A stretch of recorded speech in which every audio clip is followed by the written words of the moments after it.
usted en la existencia del diablo? ¿Cómo se lo imagina? ¿Piensa que es el origen de todo tipo de mal? Según algunas estimaciones, en el mundo hay millones de personas que se proclaman seguidores de Satanás. Para la sensibilidad popular, desde luego, el demonio es la más firme contraimagen de Dios. Es nuestro enemigo, es nuestro tentador y, en definitiva, es aquel a quien hay que vencer. Pero, ¿cómo puede manifestarse el demonio, el diablo, en una sociedad postindustrial como la nuestra? Esta noche trataremos de dar respuesta a esta y otras preguntas. Nos acercaremos al tema de las posesiones y los exorcismos y no olvidaremos otro aspecto de Lucifer como maestro de pueblos y encarnación también del lado oscuro del hombre. Hoy en Noche de Misterio les ofreceremos una película que reconstruye las fiestas salvajes de las brujas, los aquelarres. El parapsicólogo Ricard Bru hipnotizará y tratará de someter a exorcismo a una mujer sensible que experimentará en su cuerpo y en su alma las sensaciones de una mujer poseída por el diablo. Un interesante documento que nos llega de los Estados Unidos nos mostrará los efectos destructivos que sobre una pareja causó una presencia evidentemente maligna que se había apoderado de su casa. La última parte del programa de esta noche nos introducirá en las tortuosas relaciones entre cierta música rock y los símbolos y valores satánicos. Les presento ya a los invitados de esta noche. A mi derecha, la bruja Adela Ferrer. Hola, bienvenida. Noches. Gracias. A mi izquierda, José Luis Nuag, ocultista y parapsicólogo. Buenas noches. Hola, buenas noches. También en la mesa de esta noche, asesor del programa, Ricard Bru, profesor de hipnosis. Buenas noches. Buenas noches. Enrique de Vicente, periodista, director de Año Cero y asesor también de ese programa. Buenas noches. Buenas noches. Gabriel Carrión, invitado también a este programa, es escritor y estudioso del demonio. Buenas noches. Hola, buenas noches. Y por último les presento al psicólogo clínico Javier Castillo. Hola, buenas noches. Bienvenido. Bien, les planteaba al principio del programa si es posible que el demonio se manifieste en pleno siglo XX y pueda anular la capacidad de las personas. Vamos a entrar de lleno ya en el programa escuchando un primer testimonio de una persona que se encuentra entre el público y que ha vivido una experiencia personal que seguro nos introducirá en el tema. Susana Raga, por favor. Buenas noches, Hola, Susana. buenas noches. ¿Cuáles son las experiencias o la experiencia que ha vivido usted y que tiene que ver con presencias posiblemente malignas? Bueno, pues mi experiencia fue en que una noche, estando acostada, normalmente duermo hacia el lado de la puerta y entonces vi como un labio muy grande, estaba toda la habitación oscura y vi como un labio muy grande que me hablaba. Y entonces me estaba hablando de una familia que yo quiero bastante, me estaba diciendo que le dijera a esta familia que al día siguiente que hiciera la Ouija, y lo que sí que me recordó mucho es que yo estuviera allí. Entonces, esa noche nos pusimos a hacer la Ouija y estando haciendo la Ouija yo noté como mi cuerpo, abandonaba yo mi cuerpo totalmente. Entonces, al darme cuenta, le dije a la persona que tenía al lado, ayúdame, que me voy. Empezaron los ojos a llenarse pues como si fuera de sangre. Hacía una sonrisa muy sarcástica y desde luego intentaba, a la persona que tenía a mi lado, a la persona que intentaba ayudarme, intentaba agredirla. Entonces llamaron a una amiga para decirle a ver qué podían hacer y les dijo más o menos lo que podían hacer. Bueno, al final salió Susana y yo creía que toda esta pesadilla ya había pasado, pero no fue así. De esa salí, lo que pasa es que yo me notaba que tenía mucha más fuerza de la normal. Bueno, era totalmente diferente, me encontraba totalmente diferente.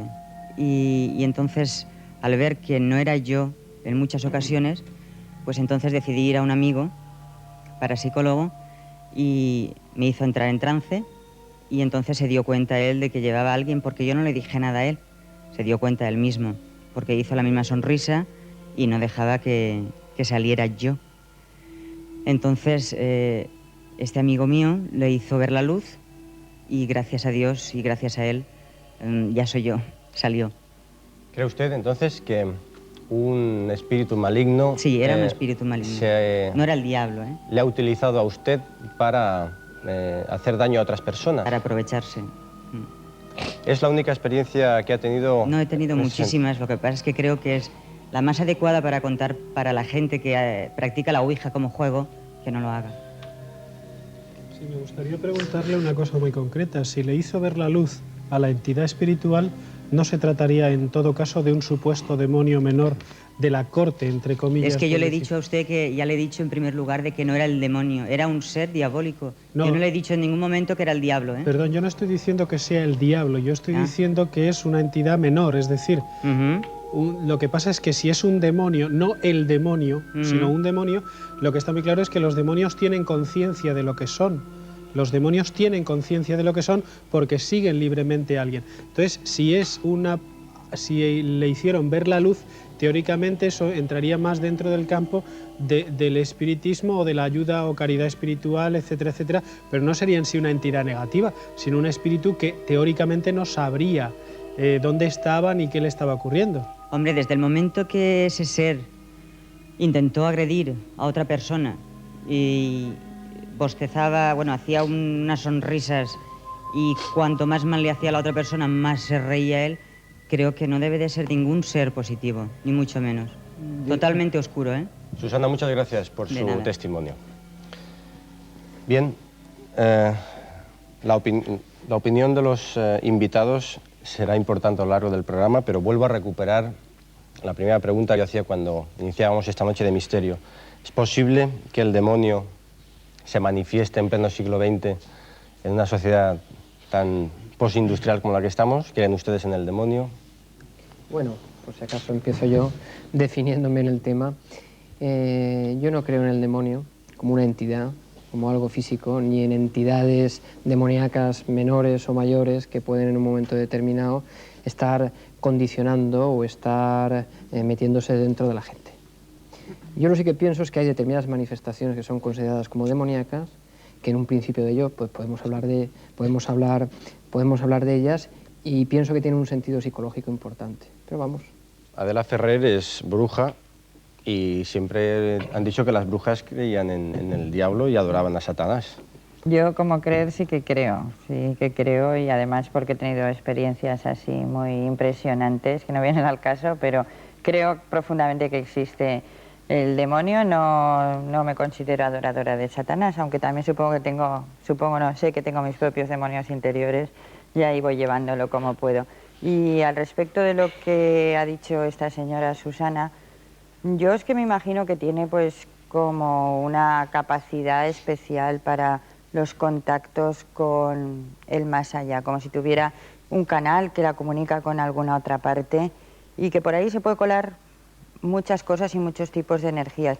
De todas maneras, atribuir al demonio, concretamente a Satanás, a Belcebú o a cualquiera de la corte infernal, otras cosas que pueden ser pues puras manifestaciones parapsicológicas que las puede producir la mente o que las pueden producir otros seres de la naturaleza, o es un poco fuerte, de modo que mucha gente que piensa que algo se debe a que el demonio ha entrado, ojo, sin dudar del demonio. Los investigadores en el tema. Enrique de Vicente, Ricard Bru. Bueno, yo pienso que lo primero que habría que hacer para hablar así de los aliados de Satán, de repente saltar a hablar del demonio, de las posesiones, es aclarar que hay conceptos demasiado distintos que se mezclan en todo esto. Que una cosa es Satán, que es, en traducción del hebreo, el adversario, el opuesto, no a Dios, sino a Yahvé o Jehová, que es el Dios que aparece en la Biblia. Es decir, es un Dios castigador, cruel con el pueblo elegido, que pide sangre, que pide sacrificios de sangre, etc. No lo digo yo, lo han dicho millones de personas a lo largo de la historia, millones de cristianos. Todas las corrientes dualistas, la mayoría de la gente considerada herética por la Iglesia, han dicho que ese Dios, Jehová o Yahvé, era el príncipe de este mundo, el creador de este mundo, que no era el Dios con mayúscula, sino, ¿cómo se puede entender?, que lance a sus hijos, a sus criaturas, a un valle donde todo es sufrimiento, muerte, enfermedad. Y surge otro concepto que es Lucifer, que recordémoslo como surge en la Biblia, es un arcángel, un ser que tiene mucho poder sobre parte del universo, parte de la creación, y que se rebela contra esa divinidad o ese jefe que tienen. Decía que lo pusiéramos en términos un poco modernos, porque es algo así como si Lucifer creara una escena similar a la Guerra de las Galaxias. Es decir, un ser universal establece una rebelión en una parte del universo. Dice, no, nos rebelamos contra el que nos ha ordenado. Estoy dando una idea global de muchas tradiciones que sabéis que existen, de que un individuo o varios se rebelaron y trajeron la rebelión a este planeta. Bien, Enrique de Vicente nos ha hecho una aclaración académica sobre los términos Lucifer, Diablo, Satanás. Antes comentaba Adela Ferrer que ella, en su condición de bruja, no adora a Satanás, pero desde siempre la creencia popular ha sido que brujas y brujos eran los más fervientes adoradores de Satanás. ¿Qué pasaba en los aquelarres? Vamos a ver una película que nos aclarará bastantes conceptos. En el año 1619, España sufría las consecuencias del desastroso reinado de un monarca abúlico y exageradamente religioso, Felipe III. El país estaba empobrecido por las guerras, por una inexistente política económica que entregaba al extranjero todo el oro que procedía de las minas americanas y por la corrupción de los hombres de confianza del rey. La despoblación del país era un fenómeno lamentable y obedecía a tres causas: las terribles epidemias de peste que asolaron campos y ciudades en 1600, la emigración de personas jóvenes a América en busca de riqueza y la ruinosa expulsión de los moriscos, que habían sido los artífices de las huertas de Valencia y Murcia. En esta época de hambre y violencia social, en España, al igual que en el resto de Europa, se intensifica la caza de brujas. El populacho y el clero achacan a las brujas muertes rituales de niños, maleficios a ganado y cosechas, enfermedades terribles y conjuros que anulan la virilidad. Los poderes locales actúan con mayor crueldad que la mismísima Inquisición, hasta el punto que el duque de Alcalá, virrey del Principado de Cataluña, cursa instrucciones para que se perdone el primer pecado de brujería y se castigue solo la reincidencia, para evitar tanta mortandad. No obstante, en solo 2 años, más de 300 acusados de brujería mueren ahorcados.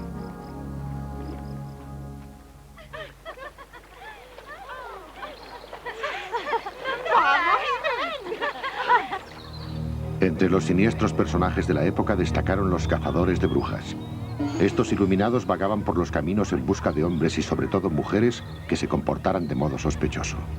Están documentados los nombres de varios de ellos. El francés de Perpiñán llamado Laurent Carmel, el antiguo soldado de Italia Bartolomé Romero, Jordi Alberg, procurador de causas y vecino de Vic, y el labrador de una masía de Tarragona, Cosme Soler, cuyas actividades se extendieron por Lérida y Aragón. Estos cazadores decían distinguir a las brujas por una señal en la piel en forma de pata de gallo y por un punto negro en los ojos que, al decir popular, les impedía llorar. De esta manera fue detenida y llevada ante la Inquisición Ana Ferrer, hija de Carlos Ferrer, vecino de Caldas de Montbui. Acuso a esta mujer de cometer sacrilegio inspirada por el diablo. Se sentó sobre la imagen de la Santa Cruz Redentora con la evidente intención de hacer sus necesidades sobre ella. ¿Qué respondes a esta acusación? Habla en nombre del Altísimo. Por favor, por favor. He reconocido en ella la marca de Satanás que demuestra que ha participado en el aquelarre. Vedlo vosotros mismos. ¿No dices nada? ¿Reconoces tus culpas? Llevadla al tormento. ¡Piedad! Tened compasión de mí. Yo no quería ofender a Dios. Me engañaron. Yo no sabía lo que hacía. Pido perdón por todo lo que me obligaron a hacer. Perdón. Jesucristo y María Santísima. ¿Quién te instruyó en las artes de la brujería? Dinos sus nombres. Fueron la Juana del Mas de Campí y María la Tuerta. Ellas me ordenaron adorar al diablo. El brazo secular procederá a la detención de las inculpadas. Y tú, desgraciada, cuéntanos todo lo sucedido en pública confesión. Sin necesidad de que le aplicasen tormento, la joven Ana contó cómo fue iniciada en la brujería. La infeliz declaró que por las noches se sentía presa de una extraña inquietud desde que su prometido, un joven leñador conocido como Albert de Can Sureda, murió a manos de unos bandoleros.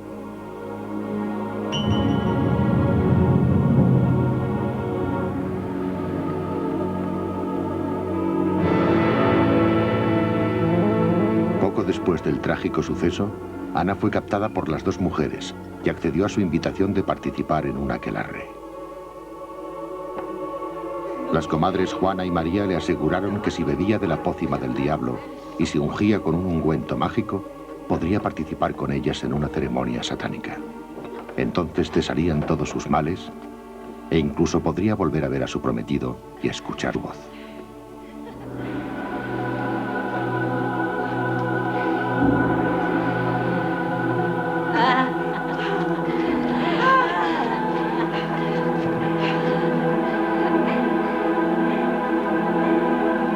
La muchacha cayó bajo los efectos narcotizantes de la pócima que le dieron a beber, hecha a base de arsénico, unto de amapola y aceite de serpiente. Y a continuación, se durmió. Cuando Ana despertó, se encontraba en compañía de las dos mujeres en una siniestra cueva, apenas iluminada por el fuego de teas y velas.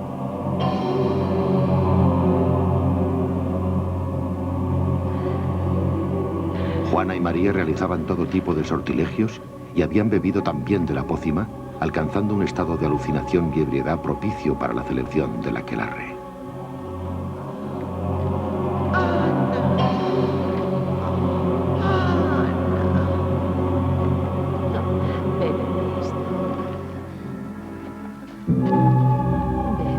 Las brujas dieron a beber más brebaje emponzoñado a Ana, y a continuación le hicieron mostrarse ante la brecha por donde habría de aparecer el diablo.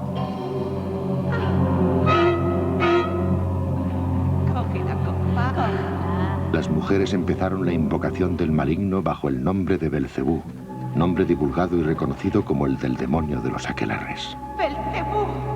¡Belcebú! ¡Acude al encuentro de Ana! Los conjuros dieron su fruto, y Ana se vio postrada ante la satánica figura.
Tras tragar su negro esputo, Ana fue reclamada por el demonio para que se le entregara.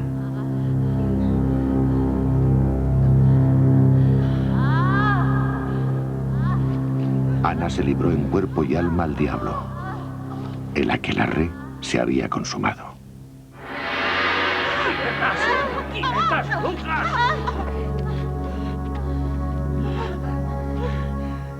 Habéis sido acusadas por esta infeliz de haberla llevado a la celebración del sábado. En nombre de Dios Todopoderoso, confesad vuestro horrendo pecado. ¡Hijo de una puta enculada por Belcebú! ¡Morirás vomitando tu propia mierda! ¡Señor de las tinieblas, ampáranos! Esta es la cruz de Cristo, Salvador del mundo. ¡Leviatán! ¡Furcas! ¡Cobal! ¡Leviatán! Aplicadles el tormento para que sus cuerpos y sus almas se purifiquen.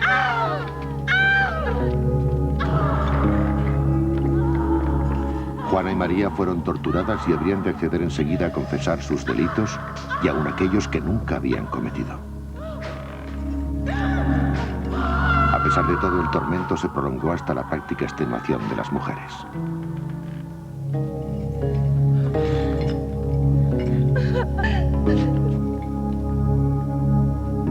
Confesáis por fin vuestras culpas. ¿Hasta cuándo tendremos que castigaros? ¿Habéis tenido tratos con el diablo? Sí. ¿Os habéis entregado a abominables prácticas de brujería? Sí. ¿Cómo habéis fabricado el ungüento? Con arsénico, grasa de serpiente y extracto de amapola. In nomine Patri et Filii et Spiritus Sanctus. Dies irae, dies ira, solve seculum infamina, et cenavit consibida. ¡No quiero morir! Para los convictos del pecado de brujería, el final solía ser la hoguera o la horca. Muchos hombres y mujeres, jóvenes o viejos, todos ellos pobres, y la mayoría ignorantes, murieron de este modo en aquellos tiempos. ¡Arrepiéntete! ¡No quiero morir! ¡Arre! Nomine Patri, Filii et Spiritus Sanctus. El caso de Ana Ferrer, ubicado en la Cataluña del siglo XVII, es tan solo un ejemplo ilustrativo, en modo alguno aislado, ni demasiado remoto en el tiempo. Hasta hace poco, en muchos pueblos pequeños se seguía hablando de brujas, de maleficios y tormentos, de fechas señaladas y de aquelarres con el diablo. Por ello continúan vigentes estas preguntas. ¿Con qué oscuros propósitos se alimentaba el odio popular? ¿Qué sucedía en realidad con aquellas mujeres? ¿Qué había de verdad en los pactos con el diablo? ¿Por qué han resurgido con innegable fuerza las sectas y los ritos satánicos en los países más avanzados del mundo? Bien, ahí ha quedado de manifiesto qué eran los aquelarres, cómo se trataba a las brujas y a los brujos, y Adela Ferrer reclama Me siento aludida explicaciones. y además la señora, pues y además es una cosa histórica, ¿no? Se llamaba Ana Ferrer, con lo cual pues una se puede dar un poco por aludida. Lo primero y principal, no ha quedado nada claro qué hacían los brujos y qué era el aquelarre. Ha quedado muy claro lo que las actas de la Inquisición dicen de ese proceso. Y lo que en la mente paranoica de los investigadores, estos de los inquisidores, era la brujería entonces. Yo no niego que en ese momento, y justamente porque no se sabe qué vino primero, si la represión condujo a la rebeldía de adorar el diablo o si el adorar al diablo condujo a la represión inquisitorial, no dudo que en esa época hubiera ciertamente, como hay ahora, adoración del demonio. Pero la gran mayoría, la gran parte de las brujas como tal, no eran sino la curandera del pueblo, la que unas mujeres a otras se ayudaban, la que se ayudaban en los partos, indudablemente se les morían niños como se les mueren hoy a los médicos, bueno, un poco más porque había menos higiene y que había que echar la culpa a quién, a la partera, a la mujer de medicina del pueblo. Y es muy natural que unas mujeres ayuden a otras cuando una pierde a su novio o no tiene marido, pues se va a hablar con la señora que tiene al lado. Fíjate qué triste estoy, no tengo marido, no te preocupes cariño, que yo te preparo una pócima que te va a ir de maravilla, se te va a olvidar y vas a disfrutar muchísimo. Y además, las historias estas de los cuernos y de las grutas, eso no me cabe la menor duda que son herencia de cosas del pasado, de religiones del pasado que se refieren a una adoración de la naturaleza en la que los dioses con cuernos no son el demonio para nada, sino que son un símbolo de fertilidad, como lo es el ciervo, como lo es la vaca. Todos los animales astados simbolizan la fertilidad de la tierra. Los actos de expansión sexual que parece claro que sí que se producían, ¿es el auténtico nexo de unión entre los aquelarres de entonces y los actos satanistas de ahora? En momentos determinados se puede utilizar como justificación. Entonces, un elemento fundamental, pienso que en los aquelarres, en este tipo de congregaciones, es la manifestación de la sexualidad. La manifestación de la sexualidad como algo que retorna después de haber sido reprimido, aunque puede retornar de forma pues un poco burda, cargado con una cierta violencia, como algo que sale, que estalla. No dudo también de que muchas de estas situaciones pudieran ser interpretadas por los señores que entonces erigían la ley, o sea, interpretadas en el sentido que cargaran de un sentido mucho más bestial y mucho más duro del que tuvieran, pero en definitiva yo planteo el demonio como algo muy real, pero como algo muy real que hace referencia al inconsciente y algo que vuelve. Es una primera opinión de Javier Castillo como psicólogo clínico. Vamos a hacer una pausa para la publicidad y continuamos con el programa.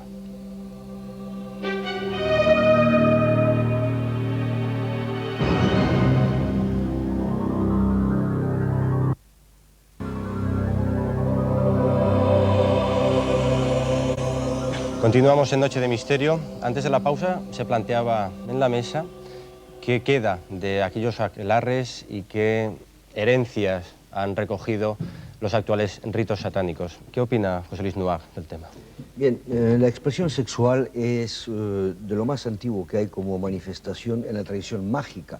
Después se tergiversa muchísimo cuando se fundamenta la filosofía cristiana, que su enclave es judaico, pero no entiende nada de lo que es el ritual, de lo que son una serie de valores que aplica la tradición mágica. Es decir, que ellos fomentaron como arquetipo a Satán, utilizando los textos, para poder crear un polo positivo y negativo. Es decir, lo positivo Dios, lo malo Satán. Yo creo que hay que darse cuenta de que el cristianismo está en un momento en el cual se está posicionando socialmente. Es decir, está adquiriendo cierto poder como secta imperante y de alguna manera tiene que atacar, lo comentaba antes muy bien José Luis, tiene que atacar a las magias naturales, a las recolectoras de hierbas, a las sanadoras, etcétera, etcétera, ¿no? Y por otra parte, indudablemente ataca por aquello que ellos mismos de alguna manera han vedado en su propio ciclo evolutivo, que es el sexo, y bueno, ellos igualan sexo, promiscuidad, tinieblas, miedo, y empiezan por ahí. Hay una frase que me gustaría dejar en el aire que entronca el satanismo aquel, de alguna manera, del cual se acusaba a las brujas, y el satanismo moderno. Yo creo que es una frase que los une perfectamente, que es dicha por Anton Szandor LaVey, quizá el primer sacerdote satánico que legaliza una secta folclórica, si queremos, en el año 60 y algo, en San Francisco, en California, pero la única legal en la época de los 60, que decía: Satanás ha sido y será siempre el mejor aliado de la Iglesia, porque a lo largo de los siglos le ha ayudado a mantener su negocio. Y yo creo que esa es una realidad. Pero por lo que usted dice, entonces, Satán, el diablo, el demonio, las manifestaciones del mal que estamos intentando, bueno, interpretar de una manera lógica, solamente afectan a quienes estamos tocados, digamos, por la religión católica. En absoluto, no. En absoluto. Retomando las brujas, el tema de las brujas a las que se considera las aliadas de Satán y a las que normalmente nosotros, es en una postura muy cómoda, consideramos un invento de la Iglesia, no es cierto eso. Hay antecedentes concretos de las brujas que no se las veía como unas mujeres en absoluto benéficas, sino eran realmente demonizadas. Por ejemplo, las seguidoras de Hécate entre los griegos, o las Estrege de los pueblos germanos de Centro Europa. Se las atribuían los mismos pecados y los mismos males que a las brujas. Eran unas mujeres malignas que formaban cofradías, que se dedicaban al canibalismo, se dedicaban a matar niños, hacían reuniones extrañas y se las relacionaba con el sexo. Cada cual tiene su creencia sobre la posible existencia o no del diablo, pero lo que sí que es cierto es que la Iglesia Católica se ha ocupado desde siempre en abordar el tema de las posesiones diabólicas. Les propongo que acabamos de ver. Bueno, que una persona no ya inducida bajo hipnosis, sino que una persona de repente se ponga a gritar porque le acercan agua bendita o porque se le acercan una cruz o una cosa de estas, no es suficiente motivo como para considerar a una persona endemoniada o poseída por el diablo. Por lo visto hay una serie de condiciones sine qua non sin las cuales un exorcista, y además un exorcista de la Iglesia Católica con el ritual romano y todo, es que es lo que verdaderamente funciona en estos casos especialísimos que son uno entre millones de los que la gente piensa que son, y entre otras cosas pues son cosas tan alucinantes e increíbles como que el poseso, lo primero, no tiene por qué ni ser católico ni tener nada que ver, ni haber oído nunca hablar de la Iglesia Católica. Bueno, a lo mejor sí, puede ser también un católico. Por ejemplo, hablar en lenguas desconocidas para él, incluso en griego antiguo, por ejemplo, también. Pero para la religión sí, pero no para la parapsicología. La parapsicología... ¿La parapsicología considera endemoniados a los endemoniados? Posesión. ¿Posesión diabólica? Diabólico no es más que una connotación. Yo es que voy ahí. Por el tipo de características de la propia posesión. Yo estuve hace apenas dos meses, no llega mes y medio, con un supuesto poseso en un pueblo... en Valdepeñas concretamente, ¿no? Estuvimos viviendo una experiencia realmente curiosa y extraña. Resulta que nos llama una señora diciendo que tiene un hijo que está poseído y nos vamos allí. Yo lo único que os puedo decir es que en un momento determinado de nuestra estancia en una casa que cuando llegábamos tenía esas extrañas energías, vamos a ponerla entre comillas, extrañas energías, nos encontramos con una familia deshecha y un señor, un chico de unos 29 años que se llamaba Ovidio, y en un momento determinado nosotros nos vamos a comer y volvemos a las 5 de la tarde. Os puedo decir que la puerta de entrada a la casa se nos cerró en las narices. Detrás de la puerta no había nadie, porque las puertas daban a un pasillo y las dos hojas de las puertas daban a una pared, con lo cual no había nadie. Oímos cómo se movían los armarios, cómo se movían las sillas, cómo explotaban los vasos, golpes. Todo esto ocurrió en apenas 2 minutos. Cuando conseguimos abrir, nos encontramos 3 habitaciones con los muebles patas arriba, vasos por el suelo, floreros. Y cuando entramos a la cocina nos encontramos a este muchacho con toda la cara sangrando, llena de sangre y total y absolutamente extenuado. En 2 minutos una persona, dudo mucho que pueda llegar a hacer lo que hizo Decían que estaba poseído por entidades espirituales. Había estado hacía 2 meses siendo tratado en un psiquiátrico cuando le empezaron a ocurrir las primeras experiencias y no había ningún tipo de documento ni de testimonio que dijese que ese chaval estaba mal. Es más, había el testimonio de un policía municipal que se quedó acojonado una noche que fue cuando le ocurrieron los hechos y vio cómo se movían los muebles. Las experiencias personales son interesantes. Luego Javier Castillo, en su calidad de psicólogo clínico, tendrá oportunidad de puntualizar lo que contaba el señor Carrión y otros casos. Decía que las experiencias personales son interesantes para tener elementos de juicio que nos ayuden a encontrar respuestas al tema que nos estamos planteando hoy, la posibilidad de que exista el diablo y que se manifieste en nuestra sociedad. Reclamo ahora su atención para escuchar otro testimonio de una persona que se encuentra entre el público. Se trata de Luisa Linares, a quien pido ya por favor que se acerque al atril. Muy buenas noches, Luisa. Quisiera que explicara a los espectadores y a las personas que están aquí en el plató qué tipo de experiencias ha tenido usted y que entroncan con el tema que estamos tratando esta noche. No sé por qué ni cómo. Yo empecé a notar que actuaba de manera diferente, que hacía cosas que yo no quería hacer. Entonces, bueno, empecé a sentirme mal, empecé a adelgazar, a dejar de comer, empecé a alejarme de lo que es mi gente, mi familia, mi marido, mi hija, mis padres, hermanos, amigos, todo. Estaba sumida en mí misma, nada más. Estaba como un zombie, actuaba por impulso, por inercia y mal, estaba francamente mal, muy mal. ¿Y cree usted que se le manifestaba o que estaba poseída por el diablo, por algún espíritu maligno, por esa situación de malestar? Yo, la verdad le digo que ni lo sé ni me he interesado por saberlo. Lo que sí estoy segura de que no era bueno, porque me hacía daño a mí y a los que estaban conmigo. ¿El qué? Lo sabrán ustedes, que son los profesionales. Yo no los quiero saber. ¿Se sometió a algún tipo de exorcismo o algún ritual para tratar de aliviar esa sensación de malestar que tenía? ¿Podría contarnos cómo fue? Pues yo estaba muy mal, muy mal, muy mal. Yo ya había estado, vamos, me puse yo misma, fui a médico, fui a psicólogo porque yo decía estoy loca o algo me pasa, pero no estaba loca ni me pasaba absolutamente nada. Entonces una noche estaba muy mal, ya estaba en las últimas. Esa noche me llevé toda la noche pasillo para arriba y para abajo y pidiéndole a Dios que me ayudase porque no podía. Aquella mañana me arreglé a mi niña y salí de mi casa. Simplemente no sabía dónde ni a qué. Yo lo único que sabía que no podía seguir y le pedí a Dios que me ayudara. Al pasar por la plaza me crucé con 2 señoras y sentí que alguien me dijo, háblale, pero me daba corte, era un corte de irte a una persona que tú no conoces de nada y decirle, oye, estoy aquí, ¿qué pasa? ¿Me puedes ayudar? No lo hice. Seguí andando y a unos 200 metros me volví a encontrar ya con una nada más y volví a sentir la necesidad de hablarle a esta persona. Lo hice y le dije que si conocía, yo no sé por qué, porque será quizás porque tengo un tío que es evangelista y a mí se me ocurrió en ese momento decir, ¿conoces a alguien que sea evangelista, algo, un grupo de personas que...? Y esta señora me dijo, sí, vente conmigo.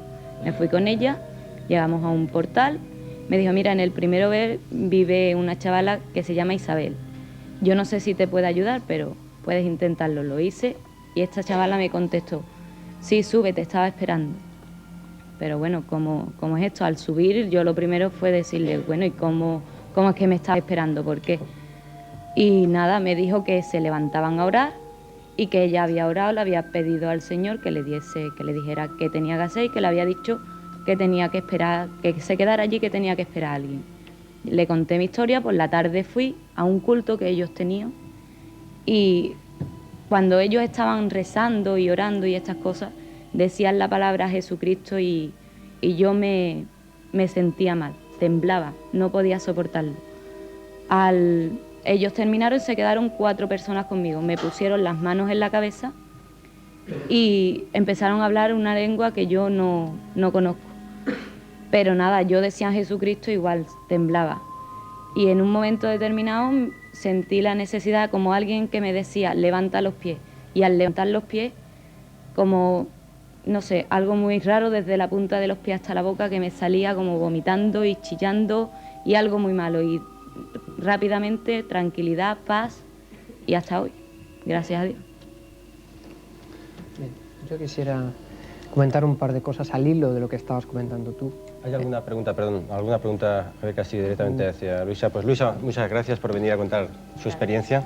Cuando quiera, Javier Castillo. Bien, entonces, giraría en torno a que si realmente esa posesión es una posesión interna o es una posesión de un agente externo.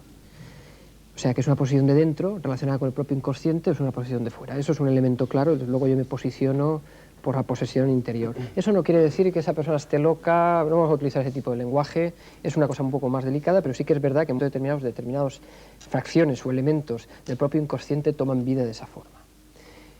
Con respecto a la cosa increíble, comentabas tú, de esta persona que en un momento determinado destroza un montón de cosas, con los estados de alteración emocional fuertes, realmente se pueden ver fenómenos increíbles. ¿Bien? Y después, como vemos que parece que hay determinados problemas que se solucionan, en base a determinados cultos, determinadas terapias, entre comillas. Perdón, hablabas de que se pueden observar en estados alterados emocionales fenómenos fuertes, como por ejemplo los fenómenos de poltergeist, movimientos de objetos sin contacto, ruptura de objetos. Yo esos niveles establecería como una dualidad. Algo que para mí es real, que el propio estado emocional genera una situación de eclosión energética del propio sujeto humano, y después, bueno, podemos hipotetizar con la posibilidad de que hayan determinados elementos que se plasmen en el medio y que a partir de ahí se puedan producir determinados fenómenos. O sea, que esa energía interior podría exteriorizarse y producir algo. Podría eclosionar, de todas formas es una hipótesis, a nivel de, partiendo de la hipótesis de una energía vital, que de alguna manera podemos proyectar hacia afuera. Pero de todas formas, las dos terapias de las que se habla claramente aquí, tú has hablado de terapia de fe, que no es ni más ni menos que una terapia de sugestión, que a determinadas personas, lógicamente, las puede situar. Lo de curar, yo lo pondría siempre entre comillas, pero en un principio de determinados síntomas que desaparecen. Y la terapia de catarsis, que es muy importante, y este último caso es muy ejemplarizador, en el sentido que acaba con un vómito, sacando algo de dentro hacia afuera. Simbólicamente, yo pienso que es la concretización, la cristalización de esta situación donde se expulsa algo. Y evidentemente, eso puede llevar a que haya una desaparición de síntomas o que haya una calma en ese proceso de deterioro. Javier, es que, con el debido respeto que me mereces, por supuesto, me da la impresión de que la psicología en esta mesa sentencia, y lógicamente la parapsicología pues tiene algo que decir. Es decir, sin olvidarnos de que la psicología puede tener sus razones, las razones de la parapsicología... Las tiene. Sí, pero, perdona, la psicología todavía no me ha explicado a mí demasiadas cosas que desconozco que sí me ha explicado la parapsicología. Es decir, la psicología puede darme muy buena información en psicopatología, pero cuando nos encontramos en fenómenos como la posesión, aparte de hablar de las causas internas, no me da ninguna explicación de las externas. A ver, ¿de qué externas me hablas? Bueno, vamos a ir enunciando. ¿Es que el fenómeno solamente es psicológico o se puede decir que el ambiente, el entorno, las causas, por ejemplo, geobiológicas y lo que nosotros llamamos la impregnación no tiene nada que ver en el suceso. Otros fenómenos, por ejemplo, hay multitud de casos clásicos de posesión. Tú tienes ahí, por cierto, un tratado con un caso del siglo pasado francés con unos niños. Es un caso típico, considerado por Monseñor Corrado Balducci, asesor del actual Papa Juan Pablo II en estos temas, que él lo describe como uno de los mejores casos de posesión diabólica. Bueno, sería lo que hoy llamaríamos un caso de poltergeist estrepitoso, en el que se producían todo tipo de fenómenos observados por multitud de gente. En un caso de este tipo, podría deberse a la proyección de... Claro, es que retomaría el discurso de Enrique, porque si no la psicología a nivel general sí que puede haber determinadas corrientes en psicología que... Retomas el discurso de Enrique porque te interesa más. Hombre, porque pienso que es el adecuado. De todas formas, yo creo que he reconocido la posibilidad de que existan fenómenos claramente paranormales. Además, no se ha dado ni cuenta y lo ha reconocido. Luego ya ha hecho el discurso académico, pero de entrada lo ha reconocido. ¿Por qué tienes que hablar de fenómenos paranormales en el momento que se reconociera? Porque no tienen explicación dentro de la psicología. Y la psicología lo único que dice cuando tiene que dar el paso es que vamos a hipotetizar. No, pero si hay un fenómeno claro y concreto. Y eso es hipotetizar. Que la parapsicología admite también el fenómeno del sistema emocional y el problema psicosomático que puede generar el individuo. Eso lo admitimos. Es que yo quiero una pequeñísima cosa y acabo de hablar un poco para que no se corte. Y luego hablo yo. Perfecto. Si me permite. Una pequeñita cosa. Yo no he dicho de forma indirecta. Desde hace mucho tiempo hay corrientes dentro de la psicología que de alguna manera hipotetizan, otras crean o establecen como tesis el hecho que no solamente la proyección psíquica sea algo mental, sino energético. Y por lo tanto eso se plasma en el exterior, pero esto no tiene que ver con movimiento de objetos, no tiene que ver con entidades, el movimiento de objetos existe. El movimiento de objetos existe. Se podría hipotetizar. ¿No? ¿Cómo hipotetizar? Vamos a ver. Yo no he visto. ¿O no? Yo no he visto. ¿Lo has visto? Yo no lo he visto. No lo he visto. Carrión y señor pero existe. Castillo, permítanme. Les ruego que no traten de convencerse, sino de dar sus opiniones y sus experiencias personales para que los espectadores, si es que así lo desean, tengan los elementos de juicio necesarios para darse respuestas o buscar respuestas a las incógnitas que se plantean. Y si me permiten, continuamos avanzando con el programa. Seguro que muchos de ustedes en algún momento se habrán planteado al llegar a un sitio que esa casa les podía dar una serie de malas sensaciones o malas vibraciones. ¿Lo han identificado ustedes eso alguna vez como una presencia extraña o maligna? La respuesta a esta pregunta y a otras que se han planteado antes de mis palabras, después de una pausa.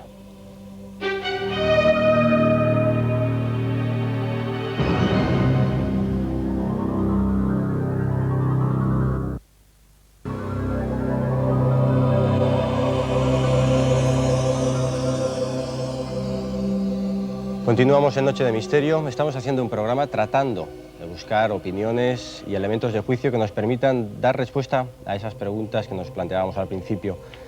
¿Existe el demonio? ¿Se sigue manifestando? ¿Sí y no? ¿O sería demasiado? La película, si me preguntas a mí, Ángel... Sí, bueno, estaba mirándolo usted, pues Ricardo, adelante. La película la encuentro interesante.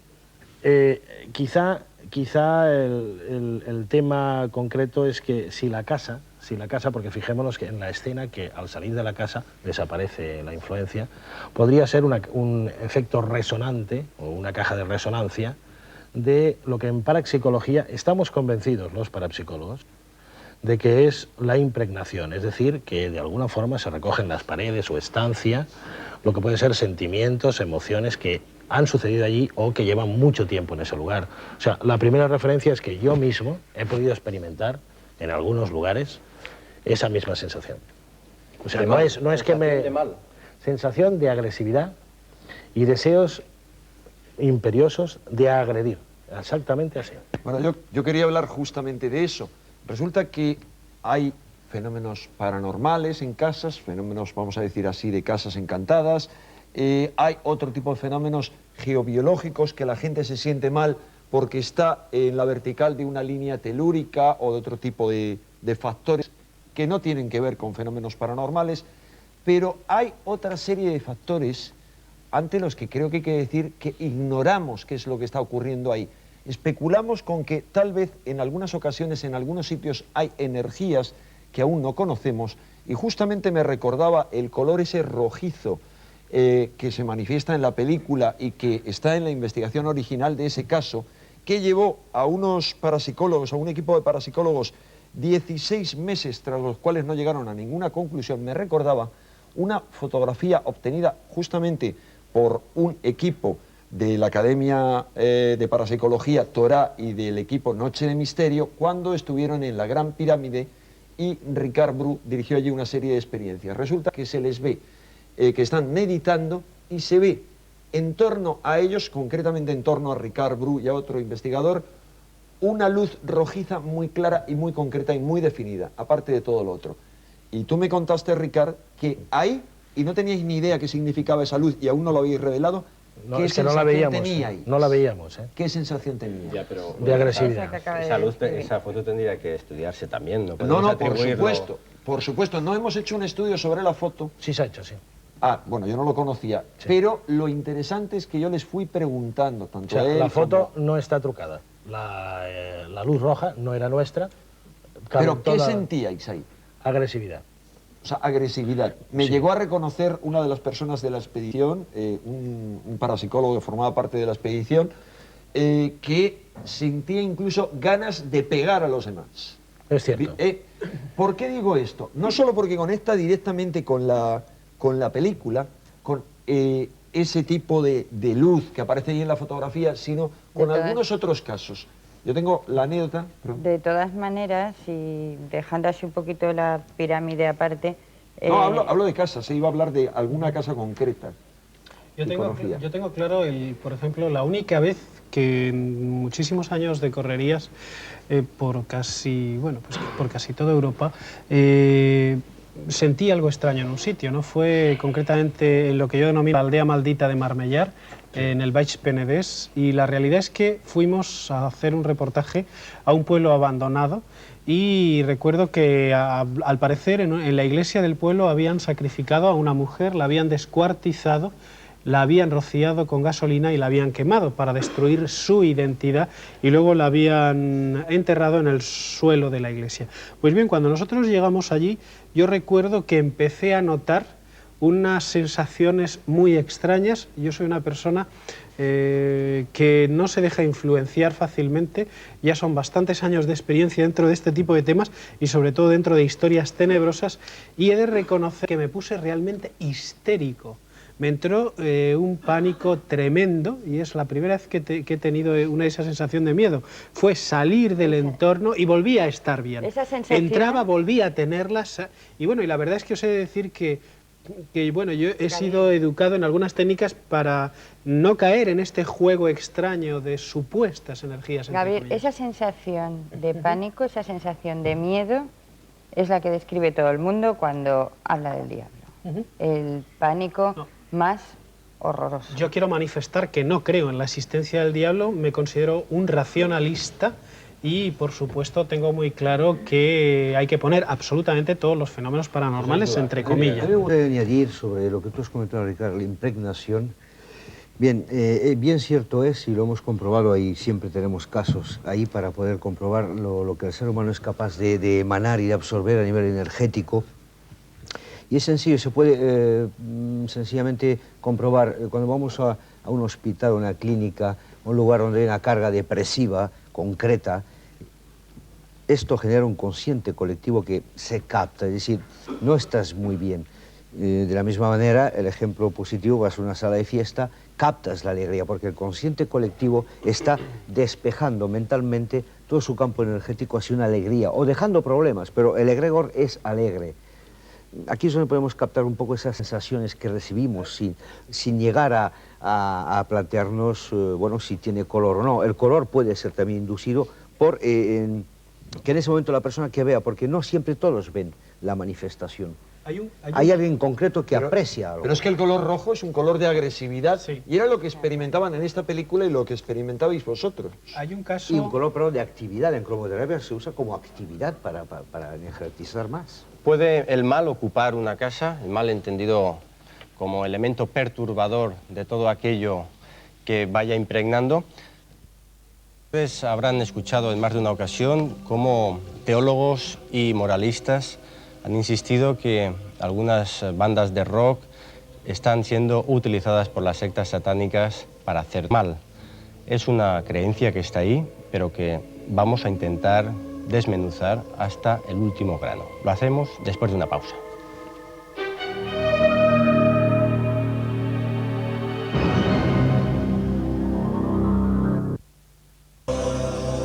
Iniciamos la última parte del programa. Les comentaba antes que seguro muchos de ustedes habrán escuchado o habrán podido leer las denuncias que teólogos y moralistas han hecho sobre la posible instrumentalización en favor de Satanás de algunas bandas de rock o de heavy metal.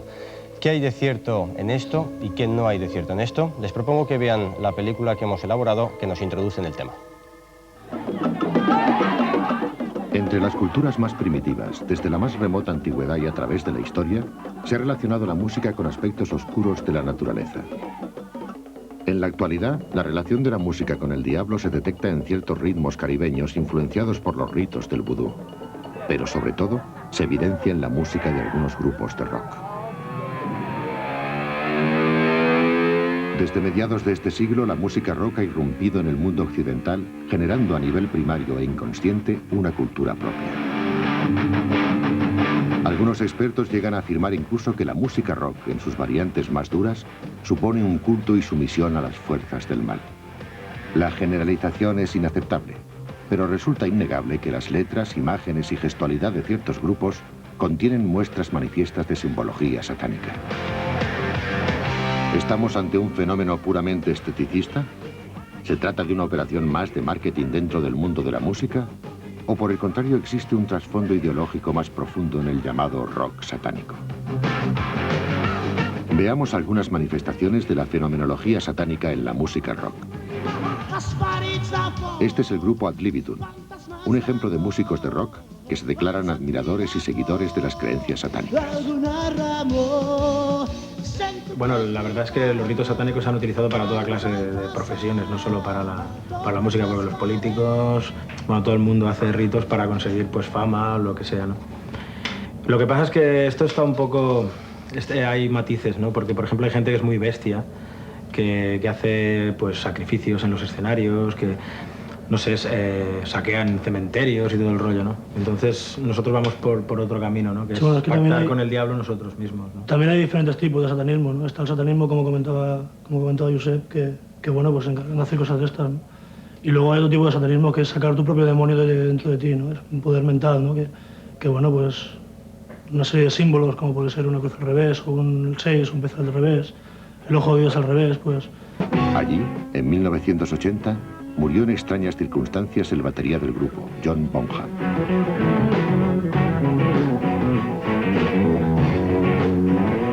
Poco tiempo después de que falleciera su hijo de 5 años, otro miembro del grupo, Robert Plant, sufrió un aparatoso accidente de automóvil que casi le costó la vida. A raíz de aquello, Plant rogó públicamente a Page que cesara en sus prácticas satánicas. Los popularísimos Rolling Stones expresaron en una canción su simpatía por el diablo. Durante la celebración del Festival de Almond en 1970, y mientras los Rolling interpretaban esta canción, un grupo de motoristas ángeles del infierno acuchillaron hasta matarle a un joven negro llamado Meredith Hunter. Fue pública y notoria la amistad de Mick Jagger con Anton Levy, uno de los responsables de la erección del templo satanista conocido como Hotel California, al cual va dedicada la canción del mismo título del grupo Eagles. El nombre de este grupo musical habla por sí solo: Black Sabbath, es decir, Misa Negra. Su líder y fundador fue Ozzy Osbourne, al que apodaban la Bruja. Sus conciertos han estado siempre cargados de formas rituales satánicas, como en una ocasión en San Antonio, Texas, en que les fue entregado un cráneo de buey para la práctica de rituales en el propio escenario.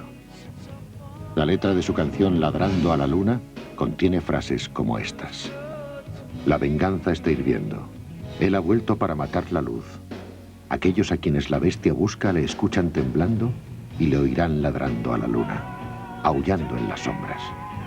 Viviendo de un hechizo lunar, encuentra su cielo, vomitando desde la boca del infierno.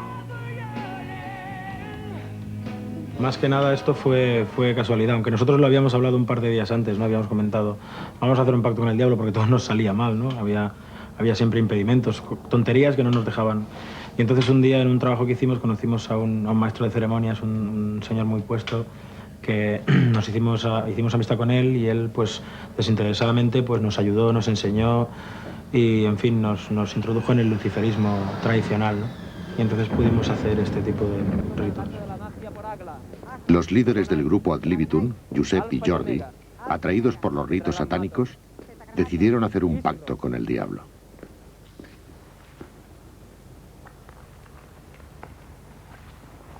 Guiados por la mano de dos expertos en tales conjuros, los dos músicos pasaron los diversos círculos de iniciación hasta llegar al momento álgido en que se invocó al diablo. Por los divinos nombres de Agla, Adonai, Isros, en las llamas y ellas Las peticiones de los músicos constaban escritas en dos pergaminos que fueron entregados al último círculo. Los iniciados formularon su deseo de compromiso con el diablo y posteriormente los pergaminos fueron quemados. El pacto quedaba sellado. Las siglas de algunos grupos, como KISS, contienen referencias satánicas.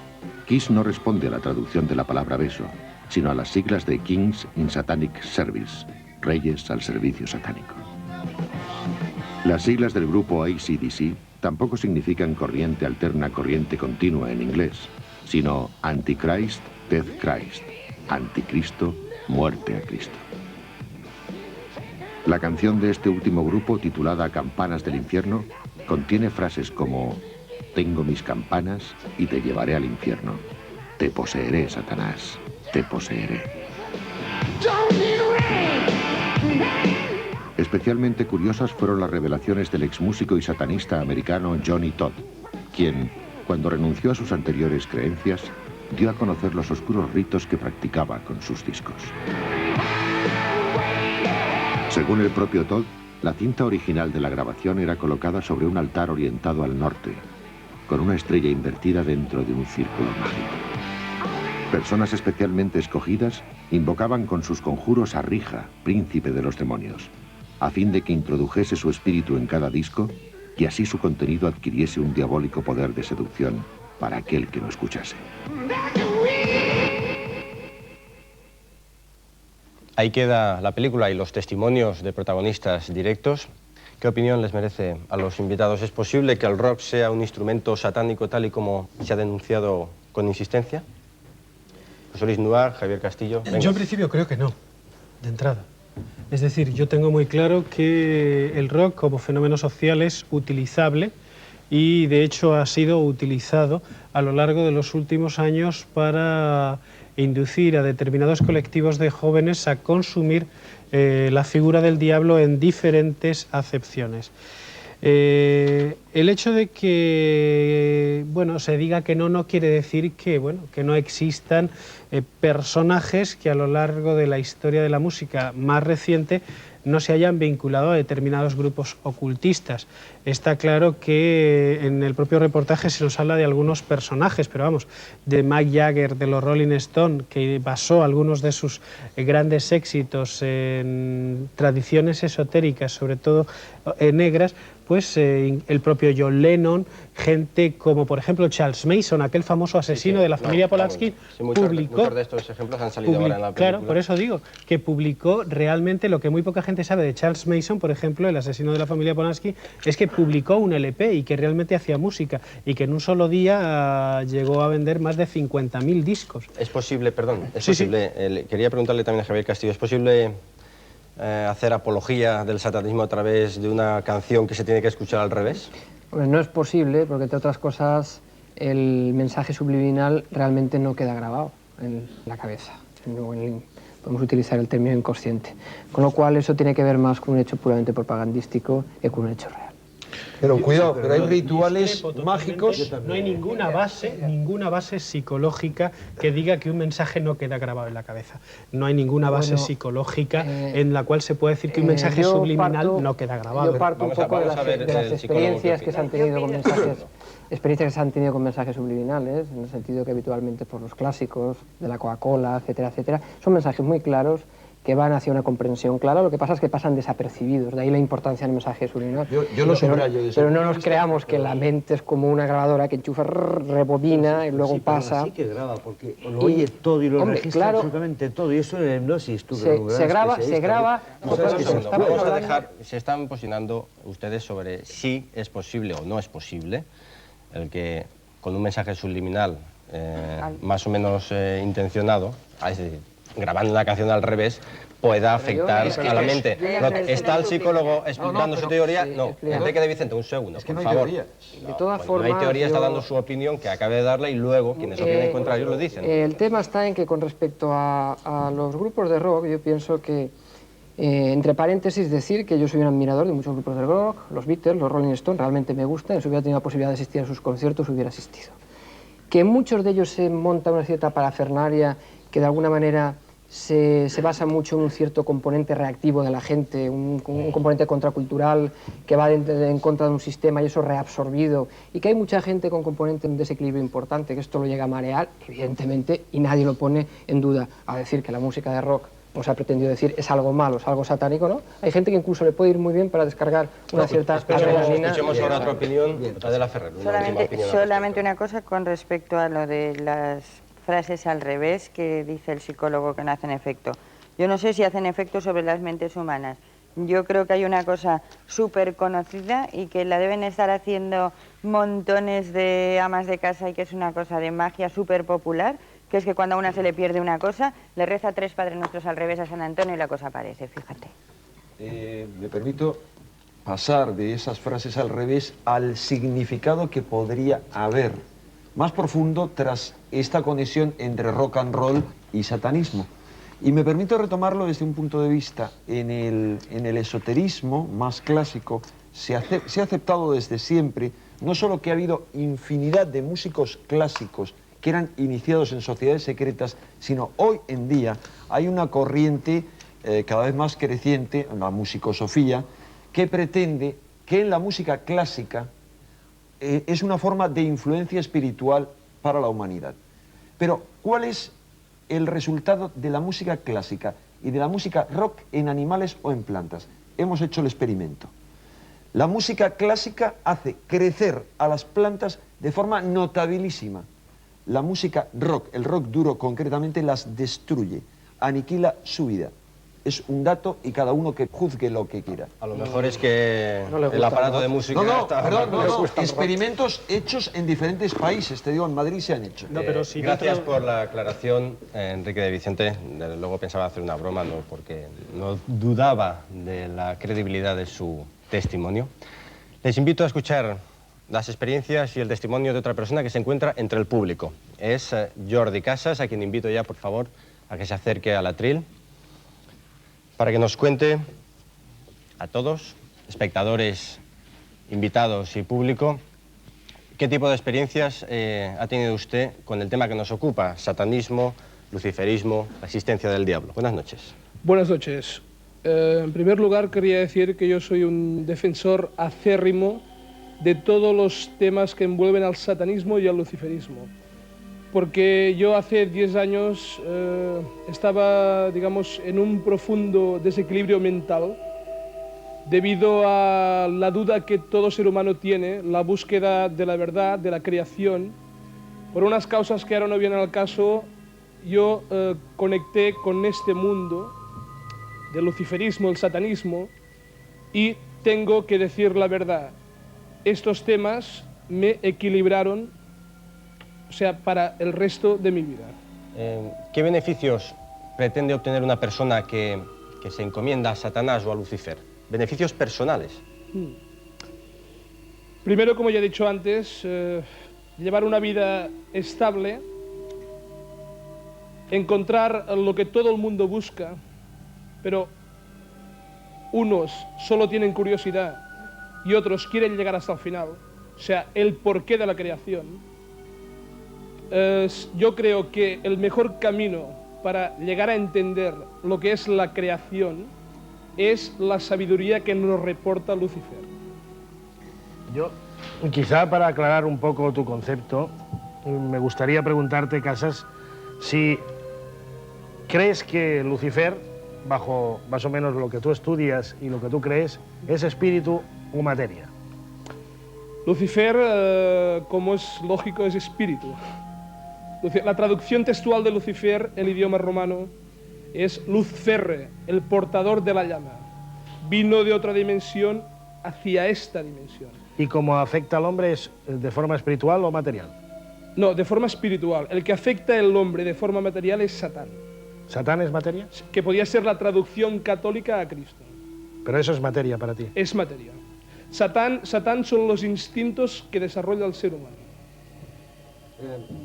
Yo le pregunto dónde está Dios aquí en el concepto luciferino. ¿Dónde tiene usted a Dios como concepto?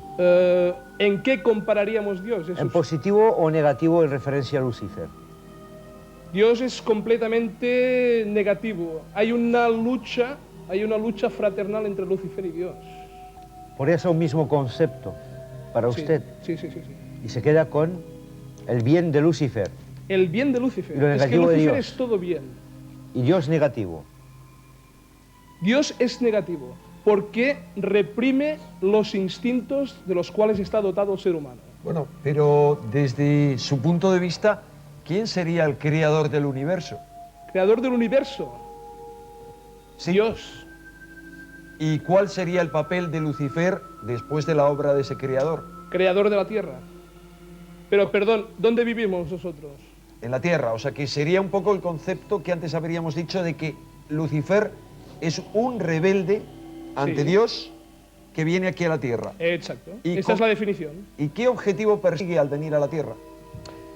Persigue el objetivo de dotarnos de todas las libertades que Dios desde un buen principio nos quiso privar. Esas libertades incluyen el desprecio hacia otras personas, es decir, imponer y desarrollar el poder propio. No, eso es completamente falso. Yo creo que hay un error desde que ha empezado el programa, que siempre se relaciona el mal con Lucifer y Satán. Esto es mentira, esta es mi opinión. Esto es completamente mentira. O sea, la gente lleva ya años de desinformación.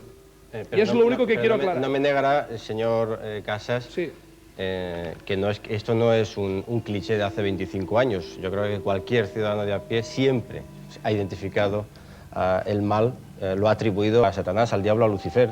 Yo le puedo dar un ejemplo. Si una persona comete un asesinato con otra y dice unas ciertas palabras en referencia a Satán, ya se incluye esa persona dentro del fanatismo satánico. O sea, esa persona ya se la está incluyendo dentro de las sectas satánicas y ya se está volviendo a la parafernalia que siempre estamos hablando. Si hay un asesinato normal y corriente, a esta persona se le califica de asesino vulgar y corriente. Basta para que diga una palabra que la gente relacione con este mundo, ya empieza otra vez toda la parafernalia a ponerse en marcha. Jordi Casas, muchas gracias por haber venido al programa a contarnos sus experiencias. Bien, gracias a ustedes. Necesariamente hemos de ir concluyendo, pero antes sí que me gustaría que los invitados de la mesa utilizaran un último turno de palabra para manifestar sus conclusiones. Gabriel Carrión. Bueno, en principio a mí me gustaría dejar muy claro que lo obvio de un fenómeno, es decir, por muy social que parezca, no quiere decir que no sea significativo y que muchas veces se nos están vendiendo verdaderas barbaridades y nosotros pensamos que no tiene absolutamente nada que ver con la realidad que se nos está vendiendo y eso puede ser peligroso. Me gustaría comentar como conclusión que yo creo que la Inquisición todavía no ha muerto y que se disfraza de suposiciones y de hipótesis y que no se sigue quemando en la hoguera, pero sí se sigue quemando desde determinados púlpitos. Y por otra parte me gustaría, porque aquí se habla de fluidos energéticos, de energías positivas o negativas, que algún día algún físico me aclarase realmente si existe una energía positiva o una energía negativa. Yo tenía entendido que toda es una y depende de su utilización, puede ser o no puede ser de una de otras. Javier Castillo, sus conclusiones, por favor. Bien, en un principio para mí no existe el demonio como entidad. Para mí el demonio se configuraría como una realidad interna que tiene que ver con la vuelta de lo reprimido.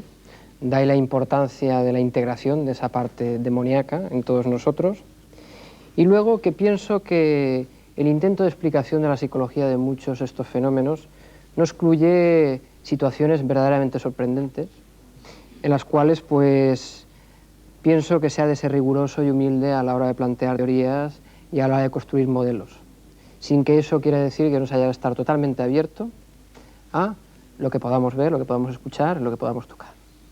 Una nueva conclusión, Ricard Bru. Sí, yo quizá, no sé, de las muchas que se me ocurren, recuerdo a Charles Baudelaire en su obra Las flores del mal, una frase que siempre me dejó atónito, refiriéndose a Satán, que no hago alegoría. Dice, tú que inspiras al reo de muerte esa fría mirada que a todos condena a los pies del cadalso.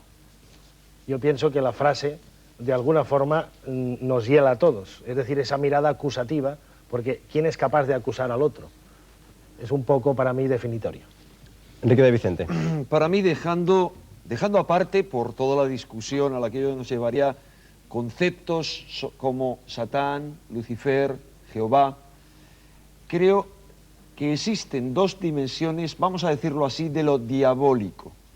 En un universo como el nuestro, que es un universo dialéctico, que necesita continuamente que se estén enfrentando dos tipos de fuerzas, luz y oscuridad, masculino, femenino, creo que ese enfrentamiento se da continuamente fuera y dentro del hombre. En nuestro mundo se está dando ahora, se ha dado siempre, hay una lucha y hay que tomar partido en esa lucha. Es decir, si se está a favor de la evolución, de la vida, del salto hacia adelante, o se está a favor de la conservación, de quedarse del poder establecido, de que nada evolucione y de que la gente siga sufriendo y muriéndose de hambre. Pero en el interno está la lucha más importante. Yo creo en el demonio y sé que el demonio, lo sabe, creo también la psicología profunda, está dentro de uno, de cada uno de nosotros. Es la parte oscura, la parte reprimida, la parte no aceptada de nosotros mismos. Algo no identificado, pero muy próximo al instinto, a lo inconsciente. Lo llama la psicología profunda la sombra. ¿Qué podemos hacer? ¿Rechazar eso, seguirlo reprimiendo o, por el contrario, aceptarlo, examinarlo, asumirlo e integrarlo? Si tomamos esta última opción, que es la lucha simbólica de San Miguel, vamos a decirlo así, uno mismo, el yo superior de uno mismo, con el dragón, pero esa lucha, tras esa lucha, no se llega a matar al dragón, sino al contrario, a integrarlo y a aceptarlo, creo que la fuerza interior que podemos desarrollar es increíble en comparación con la que tenemos solamente con nuestra parte consciente. Adela Ferrer.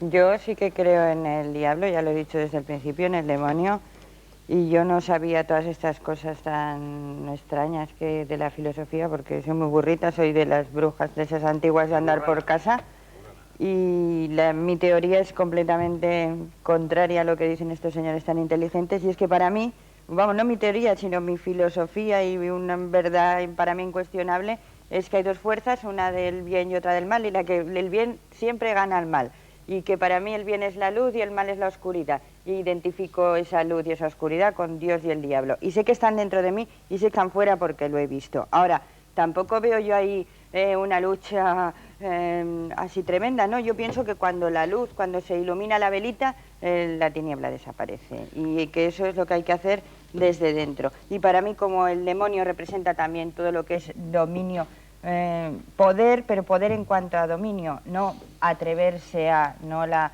osadía de la persona de ir cambiando, ese poder como dominio, esa esclavitud a la que nos somete, eso es el diablo y eso es contra lo que hay que luchar. José Luis Nuac. Pienso que mientras el ser humano siga abrigando sus propios fantasmas, que son sus satanes, sus inseguridades, sus demonios, va a ser imposible que vea ese equilibrio, llámese Dios. Imposible de entenderse a sí mismo y por lo tanto seguir en un campo de agresividad con la excusa del Satán o del demonio de turno. Pienso que ese es el problema grave que todos tenemos.